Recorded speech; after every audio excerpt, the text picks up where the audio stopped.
What's up nga pala mga guys? It's a great morning nga pala sa ating lahat. So, bali, umaga na nga pala. Yan.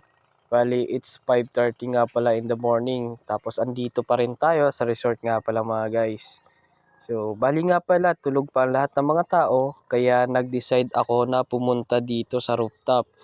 At syempre, para masilayan din natin yung sunrise dito sa may gilid ng dagat nga pala mga guys, kasi malapit lang tayo sa dagat. At syempre hindi tayo nabigo mga guys. Ayan nga pala.